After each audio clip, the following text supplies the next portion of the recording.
కాంగ్రెస్ ప్రభుత్వ హయాంలో ప్రజలకు నాణ్యమైన వైద్యాన్ని అందించేందుకు కృషి చేస్తున్నామన్నారు మంత్రి దామోదర్ రాజనరసింహ. హైదరాబాద్లోని ఉస్మానియా ఆసుపత్రిని విజిట్ చేశారు. 16 కోట్ల 68 లక్షల రూపాయలతో అభివృద్ధి పనులను ప్రారంభించారు. 13 కోట్ల 97 లక్షల రూపాయలతో కొత్తగా ఏర్పాటు చేసిన అత్యాధునిక ఎంఆర్ఐ స్కాన్ మిషన్, 2 కోట్ల 16 లక్షలతో నిర్మించిన కిచెన్ను, మెడికల్ బ్లాక్ను మంత్రి ప్రారంభించారు. ఆరోగ్యశ్రీ హెల్త్ కేర్ ట్రస్టులో అన్ని రేట్స్ రివైజ్ చేస్తున్నట్లు మంత్రి తెలిపారు.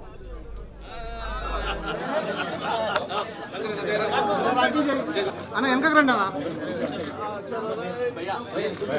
ప్లీజ్ అన్న అందరు వెనకకు రండి.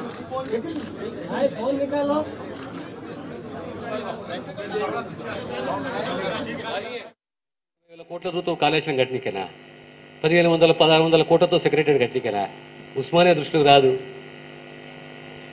మిగతా హాస్పిటల్ రావు. ప్రభుత్వానికి నాయకునికి ఆలోచన ఎలా ఉండాలంటే ఇంక్లూజివ్ గ్రోత్ ఉండాలి. రాబోయే తరాలు కూడా గుర్తుంచుకునే రకంగా ఉండాలి. ఏ రకంగా గుర్తుంచుకోవద్దు, అహంకారంతో ఉండే మా రాజు అని గుర్తుంచుకోవద్దు, ప్రజాపాలకుడు ఉండే అనేది గుర్తుపెట్టుకో.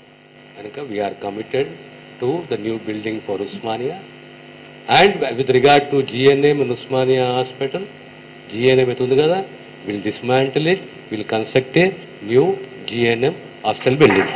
గవర్నమెంట్ ప్రతిపాదన ఎలా ఉండబోతుంది అంటే ఉస్మానియా చుట్టుముట్టు 10 కిలోమీటర్లు 12 కిలోమీటర్లో ఉన్న ఇది క్యాచ్మెంట్ ఏరియా. ఏ పబ్లిక్ అయితే ఈ హాస్పిటల్కి వస్తుందో వాళ్ళకి డిస్టర్బెన్స్ కాకూడదు. మొట్టమొదటిది అసౌకర్యం కలగకూడదు, డిస్టర్బెన్స్ కాకూడదు. ఒకవేళ హెరిటేజ్ ప్లేస్గా డిక్లేర్ అయితే పక్కకే 1 కిలోమీటర్ 2 కిలోమీటర్లు ప్రభుత్వ స్థలం ఐడెంటిఫై చేసినాము. ఏదో ఒక స్థలంలో ఖచ్చితంగా పెద్ద ఉస్మానియా కాంపాక్ట్ ఇంక్లూజివ్